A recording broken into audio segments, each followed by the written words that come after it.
Good morning, good morning, good morning, or I guess good evening, good evening, good evening. It does happen to be morning when I'm recording this video, but I have no idea when you're actually taking the time to watch it. I hope that my shirt isn't too blinding for you as we get started. So for today, we are going to spend some time talking about the money market and specifically demand and supply for money, like cash is what we're talking about today. So that's why you see all that cash there. I guess that GIF didn't really go through. So the demand for money at any given time, people demand a certain amount of liquid assets for everyday purchases. So this is literally the idea that people decide to hold cash, but they don't actually hold the same amount of cash at all times. The demand for money, and we're going to call it the M1 money supply. So if it's checking accounts, that also account, but that demand for money will change over time. And specifically, if you think about this, the demand for money is going to show an inverse relationship between interest rates and how much money actually exists. And so we're actually going to see a new demand curve that we're going to take a look at. If you actually stop and think about this, this actually makes sense. So the question here, what happens to the quantity demanded of money when interest rates increase? If you stop and think about it for a moment, just ask yourself, would people want more money when interest rates were higher? Or would people want less money when interest rates were higher? And if you think about that for a minute, I think what you'll realize is that as the interest rates go up, quantity demanded for money will actually fall. And there's actually two different reasons for this.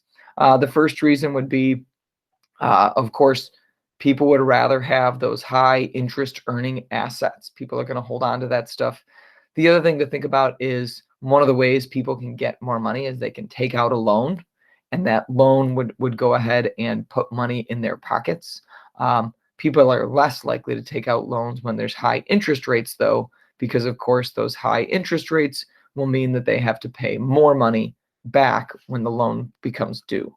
When you think about this the opposite direction, as those interest rates go down, those same interest earning assets actually don't become as valuable. If you're asked, well, you could put money in the bank. I think right now the bank that I'm a member of, something like point something percent interest on a savings account. So if you have $100 in the bank, they might pay you like 50 cents over the course of leaving it in there for a year. What's the point of putting the money in the bank? Sure, the bank might be a little more secure than putting it in the Disney bank at my house, but you know what? There's not too much of a difference, and so the incentive to do that is obviously diminished, and I'm more likely to just hold the cash. So the demand for money has a specific curve. If you remember the last video, we showed you this curve right here. So on the left-hand side, you have the nominal interest rate. On the right-hand side, you have the quantity of money. And again, we said that that's an inverse relationship. And the nice thing about that looks like a typical demand curve for us. Now, please make sure, one of the big things we look at on the AP exam is we do look for labels.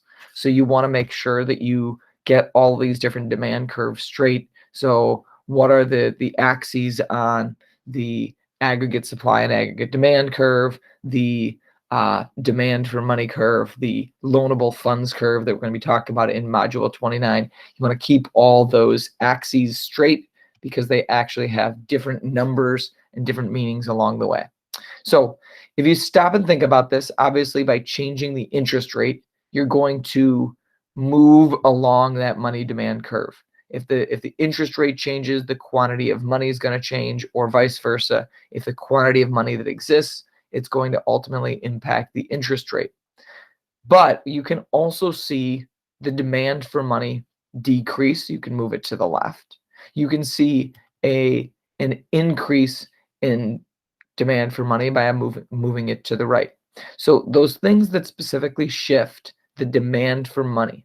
This one is a little bit different than the original supply and demand curve, that conversation we were having back in, what was that, module 5.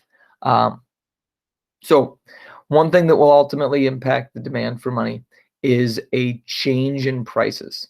And if you think about it, a decrease in the price level is actually going to decrease the demand for money. And the reason for that would be to purchase the things you need less cash on hand, and so you're less likely to have cash. You're less likely to want cash. If in a typical week go to the gas station and pay for gas, and the price of gas comes down $1 a gallon, well, I would need less money on a weekly basis, and therefore I would take less money out of the bank. I'd put less money in cash in my hand. You'd also see a decrease in the real GDP. As that real GDP goes down, you're seeing people that need less money not only to purchase things, but also people are actually oftentimes that decrease in real GDP means the economy's not doing so well. So people are making less money. If you made less money, one of the ways to tempt yourself to spend less is to take less money out in cash. We also see things like technology having an impact on demand.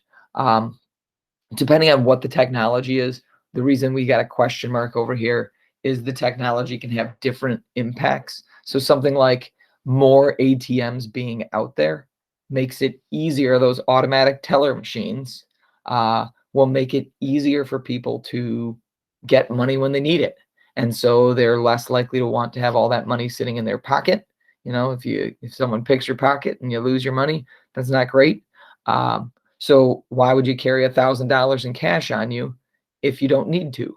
If you carry $100 and then something comes up, you stop at the ATM, you get some extra money. Okay.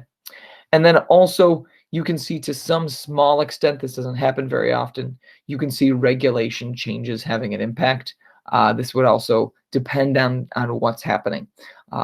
So if the banks come in and the Federal Reserve is going to change, how much money is going to make a change in the checking accounts and say, well, we're going to allow you to earn interest in your checking account, which they actually do allow. That law changed in like the 1970s. Well, people are actually more likely to put money into their checking account if now it can earn a little bit of interest. And so that would actually increase, because remember, the demand for money is actually going to be how much people want cash, and the cash, the coins, and the checking account counts as checkable deposits. But obviously, if they were to change some of those regulations in another direction, that could have an opposite impact.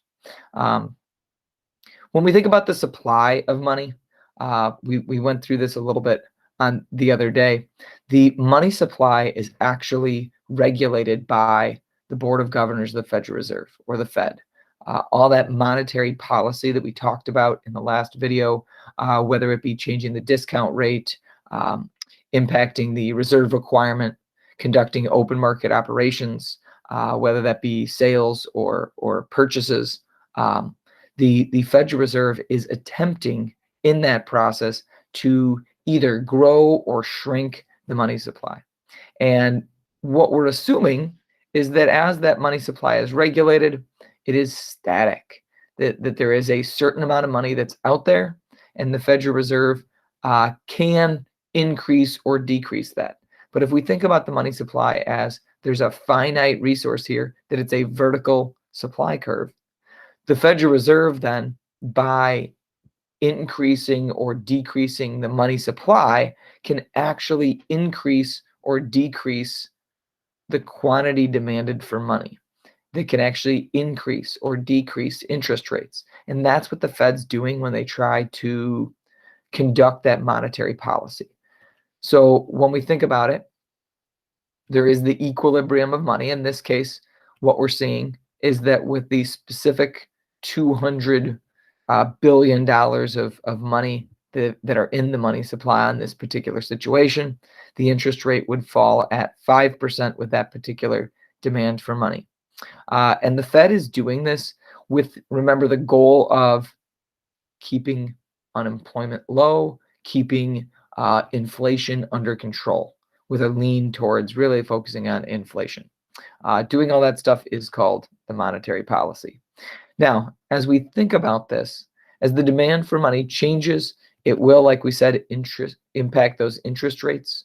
And so if we were to see an increase in the demand for money, interest rates would jump up. Of course, you can see that happening as you move from DM to DM1. That increase to the right causes equilibrium to increase. And the opposite is also true. As the demand for money were to decrease, you're going to move the curve to the left, and ultimately your equilibrium is going to move down. Note the supply of money does not change in those instances. Okay? So you might ask yourself, so as the demand for money increases, why do interest rates increase? Besides just you can see that on the graph. Think about logically what's happening here. The interest rate is being driven up because as the quantity of money demanded increases, people are motivated to shift some of their money out of savings and into M1, right? Those interest rates will cause that to happen.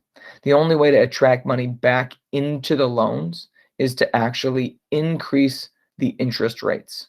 Okay. And so those interest rates have to go up to make sure that people will go ahead and continue to purchase those loans. And it does work in the opposite direction as well.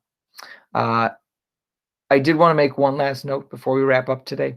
This particular model, where you're looking at the supply of money as a vertical curve, where you're looking at the demand for money, you're looking at the same axes there, is ultimately called the liquidity preference model of interest rates.